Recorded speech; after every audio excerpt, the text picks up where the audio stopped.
Hello everyone. In this video, I'm going to be talking about war, okay? And should there be war? Should there not be war? You know, and I'm going to be speaking on the topic of violence as well, okay? Without any prejudice towards anyone, okay? Now, look, violence uh, exists that cannot be denied. And suppressing violence in unnatural ways will only cause more violence. Okay? When you suppress something that needs to be released, that's a bad idea. Okay? So, yes, there is a need for violence, for sure.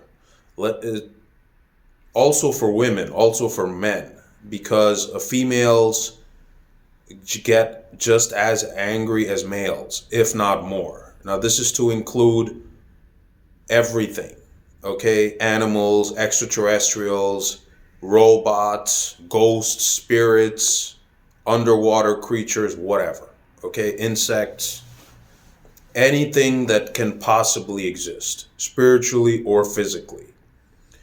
Anger happens, and anger has to be released in some way or the other. Now that's a fact. Now let's talk about the outlets. Well, listen, um, coming from a male perspective, in order to release aggression and violence, it depends. Some men are able to do it through sex. Okay, like they just get very aggressive and violent, and then after having sex, they just chill. Okay, some men feel that no, I don't want to have sex. I'd rather go to the gym or play some combat sports. And then their violence is released. You know, sports like boxing, mud wrestling, what have you, okay? Or going to the gym, lifting weights, powerlifting, just to release that male aggression somewhere, you know? Some men feel that, okay, let's just go have a war. Yeah, that'll release all of this male aggression.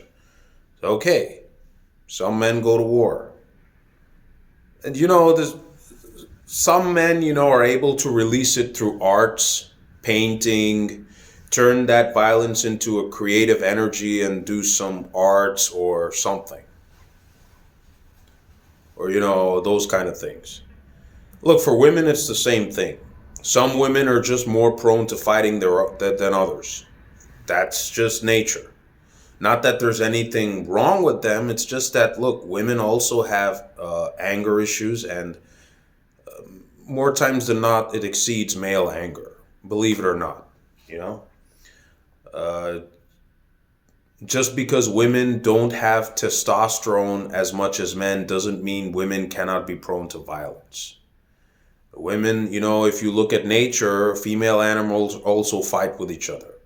Ant wars, the queen bee colony versus the other queen bees colony, all kinds of,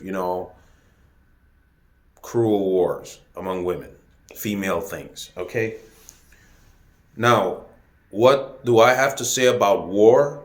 Well, listen, if Mother Nature and existence and the universe and everything agrees that war will happen, it'll happen. You can't stop it. And my take on that is that if Mother Nature has ordained that, okay, let this war happen, let people kill each other, then let that war happen. Because if you try to stop that war, it'll multiply into 10 more wars. So it's better to just finish the war properly without any interference, okay? But those who want to kill each other, let them kill each other. Don't try to stop anyone. The only thing is, the ones who are doing war shouldn't cause collateral damage to the people that are not interested in doing war. So you get the idea. As long as Mother Nature sanctions war, you can go for war. Nothing can stop you. And regarding death, you can always reincarnate. You don't have to reincarnate in another woman's womb. You can just reincarnate as yourself and just come back the way you were. Yeah, so you don't have to fear death necessarily. Uh, yeah, but painful death, that can happen. Okay. Uh, Look, animals can also reincarnate. Okay, anything can reincarnate. Even androids and robots can reincarnate if they get destroyed or something. So, um, listen, all the ancient pagan civilizations knew this, that in reality there is no death. Yeah, you die, but then you can just pop back up again just in your physical body the way you were. You could also alternate and try to reincarnate into different things, but that's up to you on what's your possibility and scope and open-mindedness. And also, does Mother Nature give you permission to join that or this or whatever? But technically, there's no real death. Yeah, death in a sense, yeah, your body and everything will be destroyed. Then you can just resurrect yourself or reincarnate yourself back. Look, this is why in Hinduism, there's very little fear of death, because the Hindu people, in India know there's really no such thing as death. You can just reincarnate yourself, the way you were just before you died. So, you know, um, so yeah, could go for war if that's your thing. And look, if Mother Nature says let there be war, then there will be war. No one can stop that war, you know. Also, women, if they want to go to war, let them go to war, you know. And yeah, so that's what I have to say about the whole war and violence thing. You do have free choice, but some people, I guess can't help themselves. They just have to go and fight. So better let them. Because look, if you stop people from what they're supposed to do, let's just say an individual needs to go and fight as a wrestler, but then you tell that person, no, just sit at home and be peaceful and do nothing, then they'll start creating problems at home. So those who want to fight, let them fight. Okay, those who want to die, let them die. Just, don't try to hinder anyone's way. If they're prone to violence, just let them go. And let them deal with the consequences, and maybe they learn something out of it. Who knows? And also,